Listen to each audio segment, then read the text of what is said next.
지난밤도 평안하셨나요? 주말을 앞둔 행복한 금요일입니다. 오늘 하루도 주님이 주시는 새 힘으로 모두들 승리하세요. 11월 6일 금요일 하나님 나라를 시작하는 말씀 묵상, 작년 오순의 임군수 집사님의 추천 찬양으로 하나시를 시작합니다. 오늘 퇴근 후에 김현순 권사와 동네 논밭을 지나며 산책을 하였습니다. 젊었을 때 이렇게 한가하게 걸어본 적이 있었던가 싶은 생각이 들었네요. 치열하게 정신없이 살았는데 삶은 마음과 뜻대로 되는 것이 아니었음을 깨닫습니다. 이제 소원이 있다면 주님의 은혜로 우리 가정과 우리 교회가 행복했으면 좋겠습니다. 이렇게 사연 보내주셨습니다. 우리 아버지와 같은 임집사님께서 권사님과의 산책길에 느끼신 삶의 작은 여유와 행복을 오늘도 치열하게 살아내기 위해 몸부림치고 있는 우리 우신 가족들도 함께 나눌 수 있었으면 참 좋겠습니다. 추천해주신 한웅재 목사님의 소원 찬양 들으신 이후에 임군수 집사님께서 말씀 봉독해 주시겠습니다.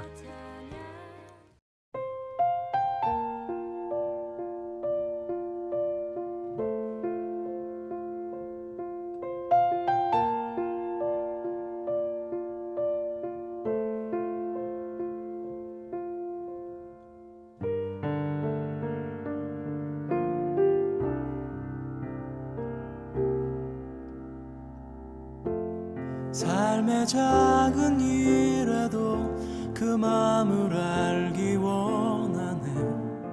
그 길, 그 좁은 길로 가기 원해. 나의 작음을 알고 그분의 크심을 알며 소망, 그 깊은 길로 가기 원하네.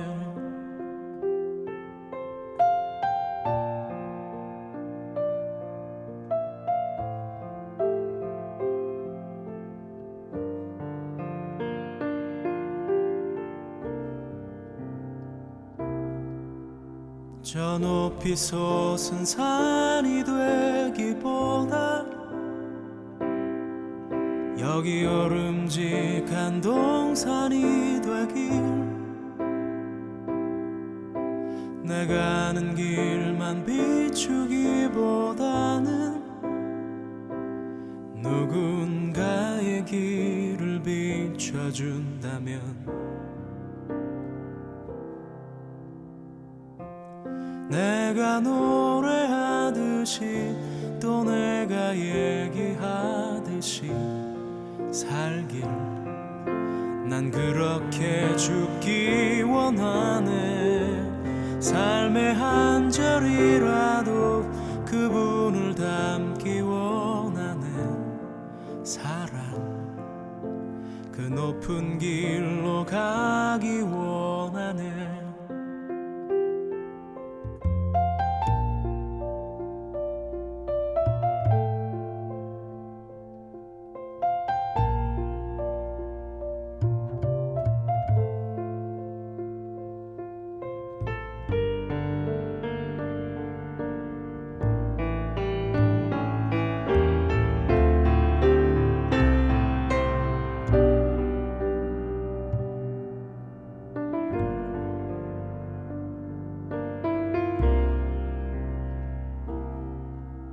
저 높이 솟은 산이 되기보다 여기 오름직한 동산이 되길, 내가 아는 길만 비추기보다는 누군가의 길을 비춰준다면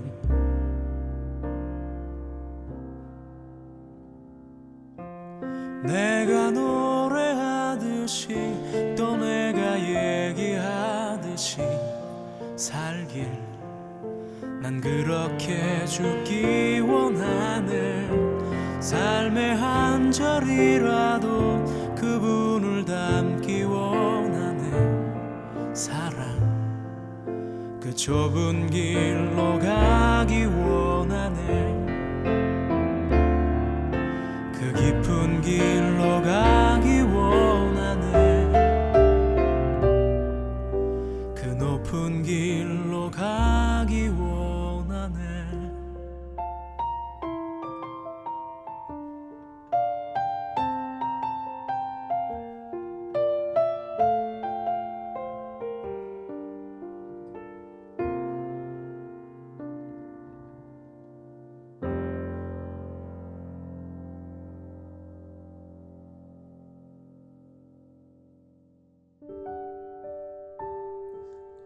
오늘 말씀은 역대하 6장 1절부터 11절입니다.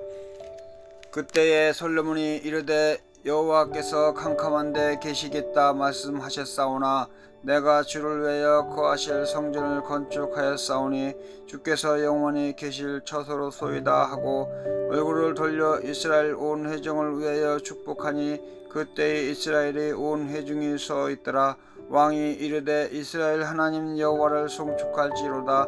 여호와께서 그의 입으로 내 아버지 다윗에게 말씀하신 것을 이제 그의 손으로 이루셨도다. 이르시기를 내가 내 백성을 애굽 땅에서 인도하여 낸 날부터 내 이름을 둘 만한 집을 건축하기 위하여 이스라엘 모든 지파 가운데에서 아무 성읍도 택하지 아니하였으며 내 백성 이스라엘의 주권자가 될 사람을 아무도 택하지 아니하였더니 예루살렘을 택하여 내 이름을 거기 두고 또 다윗을 택하여 내 백성 이스라엘을 다스리게 하였노라 하신지라.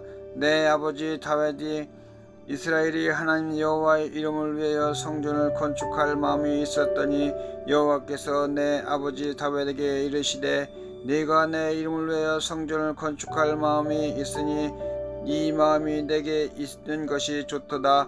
그러나 너는 그 성전을 건축하지 못할 것이요 내 허리에서 나올 내 아들 그가 내 이름을 위하여 성전을 건축하리라 하시더니 이제 여호와께서 말씀하신 대로 이루셨도다. 내가 여호와께서 말씀하신 대로 내 아버지 다윗을 대신하여 일어나 이스라엘 왕 위에 앉고 이스라엘이 하나님 여호와의 이름을 위하여 성전을 건축하고 내가 또 그곳에 여호와께서 이스라엘 자손과 더불어 세우신 언약을 넣는 궤를 두었노라 하니라. 아멘. 우리는 종종 교회 안에서 하나님께서 하셨습니다라는 어떤 신앙 고백을 듣곤 합니다. 특별히 성전 건축과 같은 봉헌식 예배를 드릴 때 이 모든 건축의 과정에 하나님의 은혜로 되었습니다. 하나님께서 하셨습니다 라는 고백을 듣곤 하는데요. 그런데 이런 은혜로운 고백 뒤에 때로 우리 인간들의 어둡고 부끄러운 모습들도 숨어 있습니다.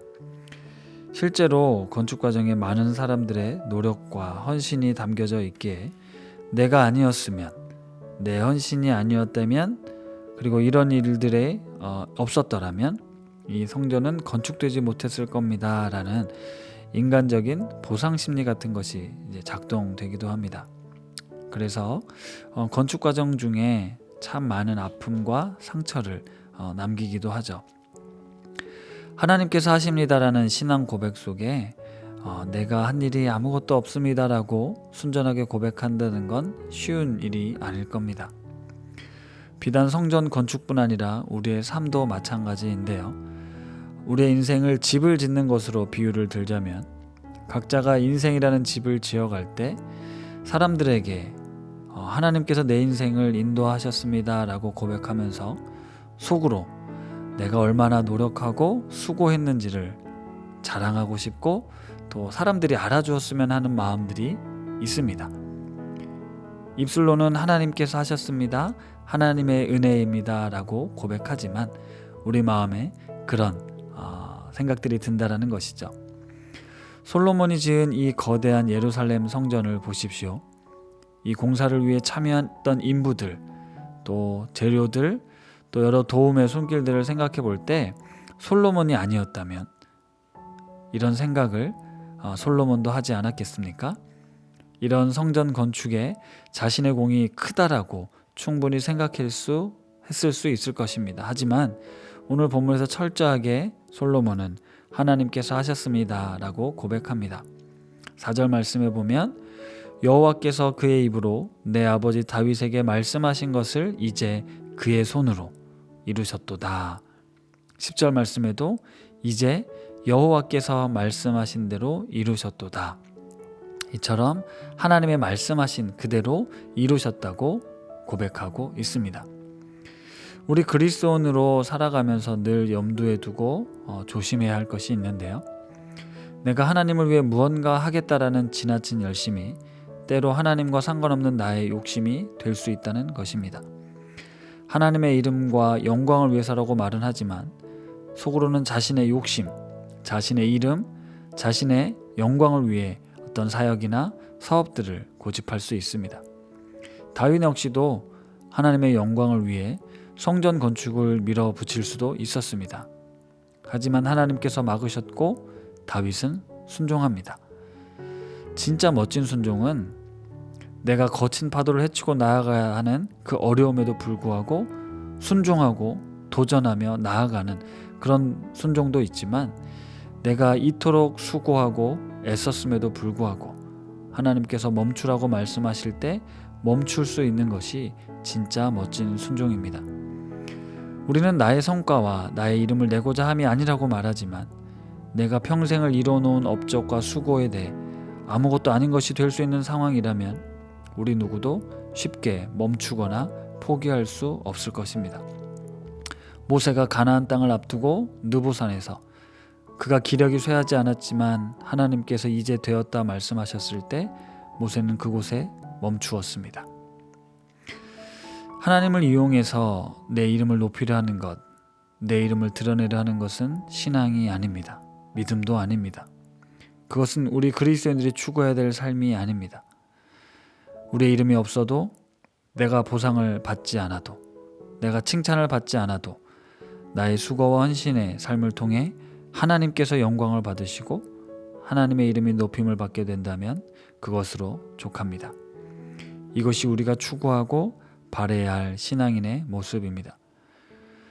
거대한 예루살렘 성전을 건축하고 자신의 위대한 업적으로 치장하지 않고 철저하게 하나님의 뜻대로, 하나님의 계획대로 하나님께서 이루셨음을 고백하는 솔로몬의 고백처럼 우리의 삶에서도 이 모든 것이 하나님께서 하셨습니다라고 고백할 수 있는 믿음의 고백이 우리 우신 가족들에게 고백되어질 수 있기를 간절히 바랍니다. 말씀을 생각하며 기도하겠습니다. 하나님 아버지, 주님을 믿는다고 고백하는 우리들이 믿음을 이용해 나의 이름과 영광을 꿈꾸지 않기 원합니다. 성공과 성취 앞에 겸손할 수 있도록, 실패와 고난 앞에서도 신뢰할 수 있도록 인도하옵소서. 하나님께서 우리 삶의 주인이 되셔서 지키시고 인도하신다는 변함없는 사실을 믿음으로 날마다 하나님께 감사와 찬양을 고백하는 삶이 되게 하옵소서. 예수님의 이름으로 기도드립니다. 아멘.